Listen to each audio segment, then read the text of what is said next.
গুলি করছেন আমি 160 ভোট দেই নাই, নখ উপড়ে ফেলেছেন, এত কিছু করছেন আমি 160 ভোট দেই নাই। আপনি আমার স্লো পয়জনিং দিয়ে মেরে ফেলতে চাচ্ছেন হসপিটালে, আমি 160 ভোট দেবো, এটা আপনি ভাবলেন কিভাবে? শিবির সেই ছেলে নয় যার 20টা থেকে 50টা ফেক আইডি নাই।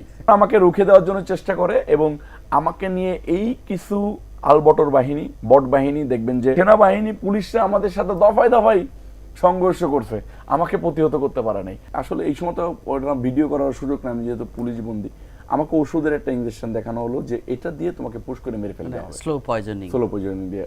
আমি বললাম যে ভাই গুলি করছেন আমি 160 ভোট দেই নাই, নখ উপড়ে ফেলেছেন, এত কিছু করছেন আমি 160 ভোট দেই নাই। আপনি আমার স্লো পয়জনিং দিয়ে মেরে ফেলতে চাচ্ছেন হসপিটালে, আমি 160 ভোট দেবো, এটা আপনি ভাবলেন কিভাবে?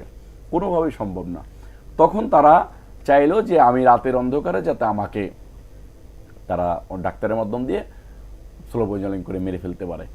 আমি তো তখন সজাগ হয়ে গেলাম। আমাদের লোকজনরা সবসময় বিএনপির ভারপ্রাপ্ত চেয়ারম্যান তারেক রহমান সাহেবের নির্দেশনায় হসপিটাল আশপাশে থাকতো, পুলিশ পাহারার বাইরে তারা গোয়েন্দা সেজে থাকতো যে কোনো কিছু এরকম করে কিনা। এবং ওই ডাক্তারদের ভিতরে আমাদের ডাক্তাররা কিছু যারা ছিল, তারা এটা বিএনপি পন্থী ডাক্তাররা, তারা এটাকে খুব ভালোভাবে মনিটরিং করলো। আমাকে বললো যে তুমি কোনো ওষুধ খাবা না, এবং যে ইঞ্জেকশন দিবে সেই ইঞ্জেকশনটা তুমি কিনে এনে দিবা, সেই ইঞ্জেকশনটা জেনে তোমার পুশ করা হয়, তাই ছাড়া তুমি কোনো ইঞ্জেকশন নিবা না, হলে তোমাকে মেরে ফেলবে। ভয়াবহ একটা বিষয় হয়ে গেল।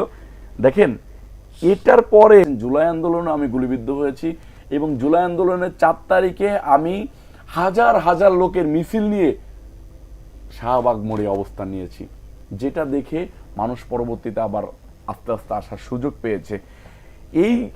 এইগুলোর হিংসা করে এই আলবটর বাহিনী এবং এনসিপির কিছু নেতা, যারা দেশটাকে মামু বাড়ির মুয়া বানাইতে চাইছিল, যারা আওয়ামী লীগের মতো লুটপাটে সংগরাজ্য করতে চেয়েছে, তারা চিন্তা করছে যে এরকম ছেলেরা, আমার মতো হাজার হাজার যুবক কিন্তু বাংলাদেশে আছে নির্যাতিত, বিএনপির প্রত্যেকটা মানুষই নির্যাতিত। যখন দেখছে যে এরকম তরুণ যুবকরা যদি এরকম ঘুরে দাঁড়ায়, হাসিনাকে প্রতিহত করে দিছে, স্বৈরাচার হাসিনাকে, ফখরুদ্দিন মঈনুদ্দিনকে প্রতিহত করে দিছে, গুলির সামনে দাঁড়িয়ে গিয়েছে, গুলিকে প্রতিহত করে সেনা। আমি এই যে কারফিউ দিল, মানে জুলাই আগস্টের যে কারফিউ দিল, এই কারফিউ ভেঙে বেলি রোডের সমরিত হসপিটালের সামনে থেকে আমি মিছিল করতে করতে করতে শান্তিনগর পর্যন্ত গিয়েছি। তখন মনে করেন সেনাবাহিনী পুলিশরা আমাদের সাথে দফায় দফায় সংঘর্ষ করছে, আমাকে প্রতিহত করতে পারে নাই। আমরা মিছিল করছি। তো যে মানুষটি হচ্ছে পুলিশের গুলির মুখ থেকে ফিরে আসতে পারে, তো ডোম ঘর থেকে ফিরে আসতে পারে, তাকে রুখে দেওয়ার সাধ্য বলা চলে কি আছে কারো? হ্যাঁ, আমি সেটাকে নিয়েই সামনে পথ চলা। তো এটা এখন আমাকে রুখে দেওয়ার জন্য চেষ্টা করে, এবং আমাকে নিয়ে এই কিছু আলবটর বাহিনী, বট বাহিনী, দেখবেন যে কালকে একটা জায়গায় দেখলাম যে শিবির সেই ছেলে নয় যার 20টা থেকে 50টা ফেক আইডি নাই। সেই ছেলে শিবির হতে পারে না, সেই ছেলে জামাত হইতে পারে না, সেই ছেলে রোকন হইতে পারে না, সেই ছেলে সাথী হইতে পারে না।